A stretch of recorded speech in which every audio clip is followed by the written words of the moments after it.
오늘 함께 보실 하나님의 말씀은 마태복음 2장입니다. 말씀 봉독은 9절에서 11절까지 하겠습니다.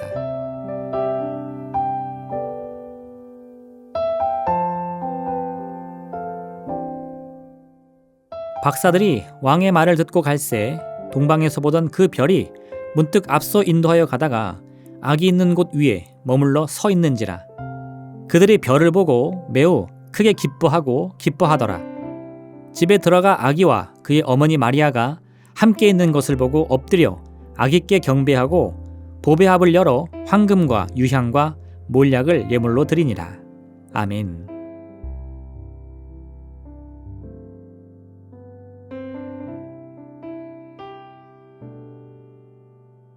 예수님께서 탄생하실 때 저 멀리 동방에 있던 박사들은 별자리를 보고 새로운 유대인의 왕이 태어난다는 사실을 알게 됩니다.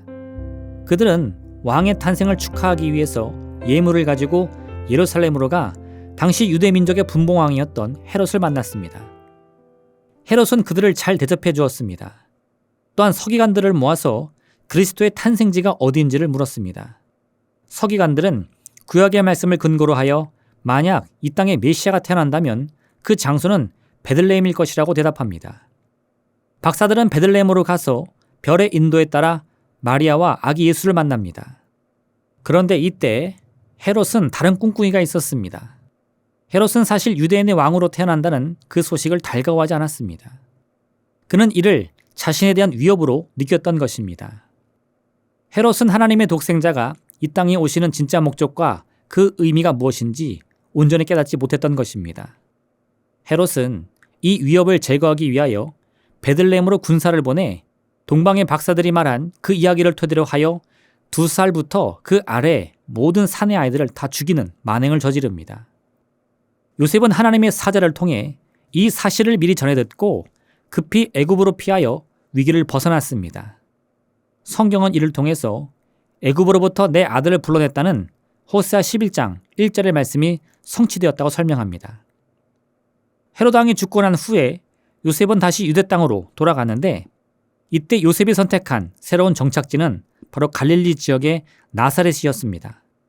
이사야 11장 1절은 이새의 줄기에서 한 싹이 나며 그 뿌리에서 한 가지가 나서 결실할 것이요 라고 말씀하고 있는데 여기서 이 가지를 뜻하는 히브리어가 바로 네체르입니다. 마태복음은 이 네체르를 나사렛이라는 지명과 연결시켜서 아기 예수가 나사렛으로 가서 자란 이유를 설명합니다. 이로써 요셉과 마리아가 아기 예수와 함께 베들레헴, 애굽, 그리고 나사렛으로 가는 이 기나긴 여정의 이유를 구약의 말씀을 성취하기 위한 것으로 설명합니다. 사실 요셉과 마리아가 이리저리 떠돌아야 했던 가장 표면적인 이유는 헤롯의 위협 때문이었습니다.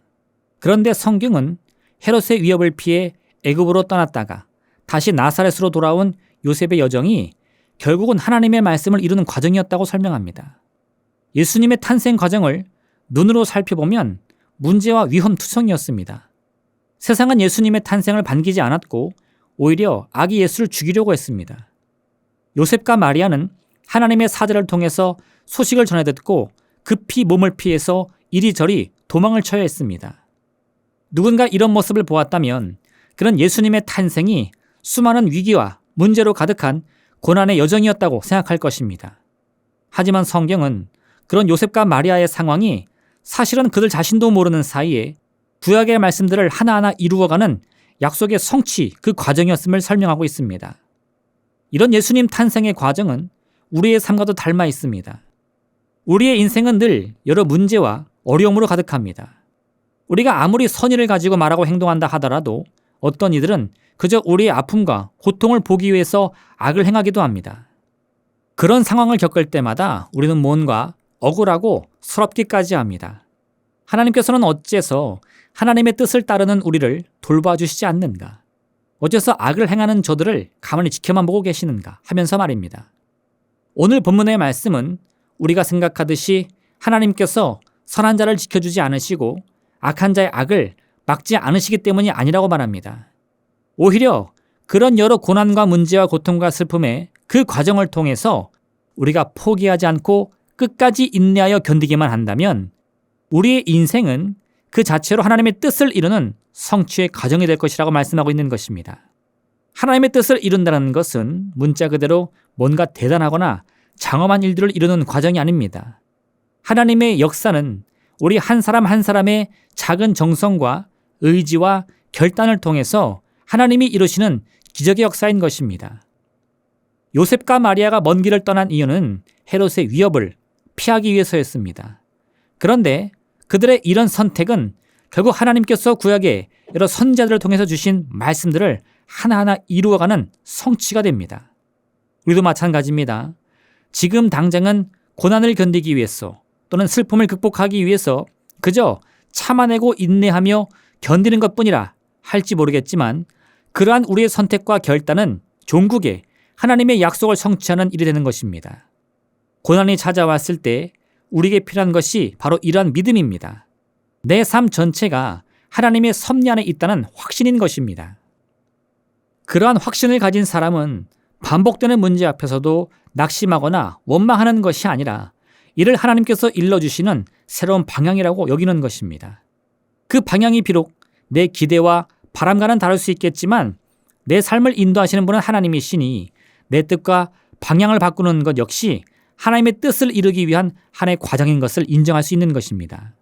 아브라함이 아버지 데라와 함께 하란 땅에 있을 때에 하나님은 그를 부르셨습니다. 하나님께서는 아브라함이 지금까지 뿌리내리고 있던 이 아버지의 집을 떠나야 한다고 하시며 그에게 한 번도 경험해 본 적이 없는 가나안 땅을 향해 가라고 말씀하십니다. 아브라함은 가나안 땅에 도착했지만 그곳에서 당장 놀라운 기적은 펼쳐지지 않았습니다. 가나안 거민들과 함께 어울리기 위해서 아브라함은 수많은 노력을 해야 했습니다. 하지만 그들은 결국 아브라함이 가나안 땅에 정착하는 것을 허락하지 않았습니다.